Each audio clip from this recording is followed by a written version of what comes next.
Chapter 3. So, what? Sophie managed to say when she finally found her voice. You're saying I'm an alien?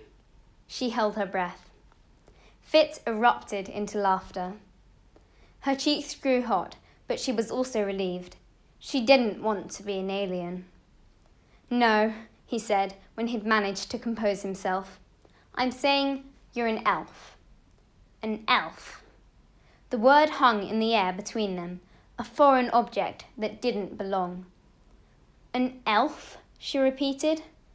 Visions of little people in tights with pointy ears danced through her brain, and she couldn't help giggling. You don't believe me? Did you really expect me to? I guess not.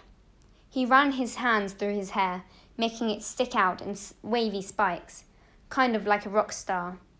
Could someone that good-looking be crazy? I'm telling you the truth, Sophie. I don't know what else to say. Okay, she agreed. If he refused to be serious, so would she. Fine, I'm an elf. Am I supposed to help Frodo destroy the ring and save Middle-earth? Or do I have to make toys in the North Pole? He let out a sigh, but a smile hid in the corners of his mouth. Would it help if I showed you? Oh, sure, this ought to be good. She folded her arms as he pulled out a slender silver wand with intricate carvings etched into the sides. At the tip, a small round crystal sparkled in the sunlight. Is that your magic wand? She couldn't resist asking. He rolled his eyes.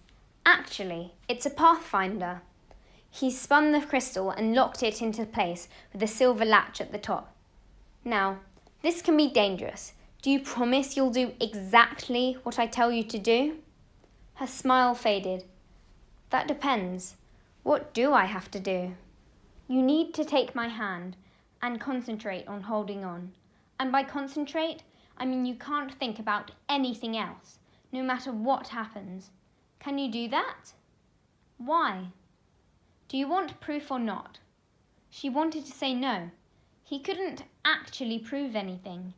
What was he going to do? Whisk her away to some magic elf land? But she was curious. And really, what harm could come from holding someone's hand? She willed her palms not to sweat as their fingers laced together.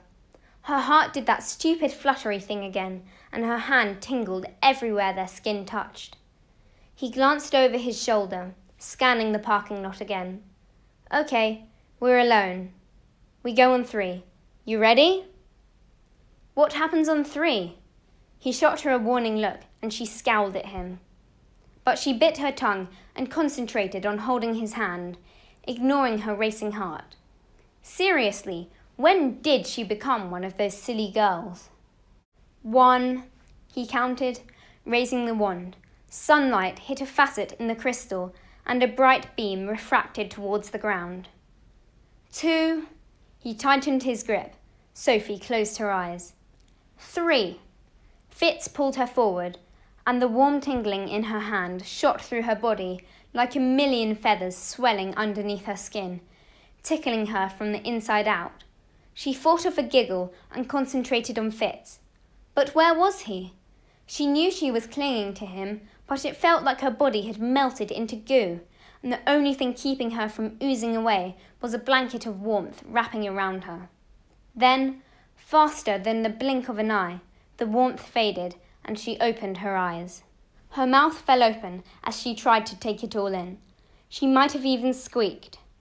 She stood at the edge of a glassy river lined with impossibly tall trees, fanning out their wide emerald leaves among the puffy white clouds. Across the river, a row of crystal castles glittered in the sunlight in a way that would make Walt Disney want to throw rocks at his magic kingdom. To her right, a golden path led into a sprawling city where the elaborate domed buildings seemed to be built from brick-sized jewels, each structure a different colour. Snow-capped mountains surrounded the lush valley, and the crisp, cool air smelled like cinnamon and chocolate and sunshine. Places this beautiful weren't supposed to exist, much less appear out of thin air. You can let go of my hand now. Sophie jumped. She'd forgotten about Fitz. Her hand released his, and as the blood tingled in her fingertips, she realised how hard she'd been squeezing. She looked around, unable to make sense of anything she saw. The castle towers twisted like spun sugar, and something seemed oddly familiar about them, but she couldn't figure out what it was. Where are we? Our capital. We call it Eternalia, but you might have heard it called Shangri-La before. Shangri-La, she repeated, shaking her head. Shangri-La is real? All of the lost cities are real, but not how you'd picture them, I'm sure. Human stories rarely get anything right. Think of all the ridiculous things you've heard about elves. She had to laugh at that, and the sharp burst of sound echoed off the trees. It was so quiet there, just the gentle breeze brushing her face and the soft murmur of the river. No traffic, no chatter, no hammering, unspoken thoughts. She could get very used to the silence. But it felt strange too, like something was missing. Where is everyone? She asked, rising on her tiptoes to get a better view of the city. The streets were a ghost town. Fitz pointed to a domed building that towered over all the others. The green stones of its walls looked like giant emeralds, but for some reason the building sparkled less than all the others. It looked like a serious place for serious things. See the blue banner flying? That means a tribunal is in progress. Everyone's watching the proceedings. A tribunal? When the council, basically our royalty, holds a hearing to decide if someone's broken a law. They're kind of a big deal when they happen. Why? He shrugged. Laws are rarely broken. Well, that was different. Humans broke the law all the time. She shook her head. Was she really thinking of humans as something other? But how else could she explain where she was? She tried to wrap her mind around the idea, tried to force it to make sense. So, she said, cringing over her ridiculous next question.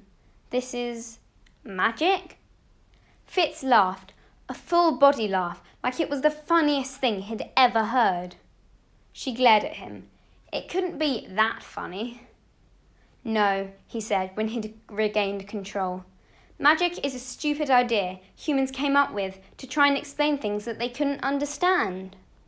Okay, she said, trying to cling to the remaining strands of her sanity. Then how can we be here when 5 minutes ago we were in San Diego? He held the pathfinder up to the sun, casting a ray of light onto his hand. Light leaping. We hitched a ride on a beam of light that was headed straight here. That's impossible. Is it? Yeah, you need infinite energy for light travel. Haven't you heard of the theory of relativity? She thought she had him stumped with that one, but he just laughed again. That's the dumbest thing I've ever heard. Who came up with that? Albert Einstein? Never heard of him, but he was wrong. He'd never heard of Albert Einstein. The theory of relativity was dumb. She wasn't sure how to argue. He seemed so ridiculously confident. It was unnerving. Concentrate harder this time, he said as he grabbed her hand again. She closed her eyes and waited for the warm feather sensation, but this time it was like someone turned on a hairdryer and sent the feathers scattering in a million directions, until another force wrapped around her and pulled everything back together, like a giant rubber band. A second later, she was shivering from a cold ocean breeze whipping her hair around her face. Fitz pointed to the massive castle in front of them, which glowed like the stones were carved from moonlight. How do you think we got here? Words failed her. It really had felt like the light passed through her, pulling her along with it. But she couldn't bring herself to say it, because if that was true, every science book she'd read was wrong. You look confused, he observed. Well, it's like you're saying, "Hey, Sophie, take everything you've ever learned about anything and throw it away." Actually, that is what I'm saying. He flashed a smug grin. Humans do the best they can, but their minds can't begin to comprehend the complexities of reality. And what? Elves' minds are better? Of course. Why do you think you're so far ahead of your class? The slowest elf can still trump a human, even one with no proper education. Her shoulders sagged as Fitz's words sank in. If he was right, she was just some stupid girl who knew nothing about anything. No, not a girl, an elf.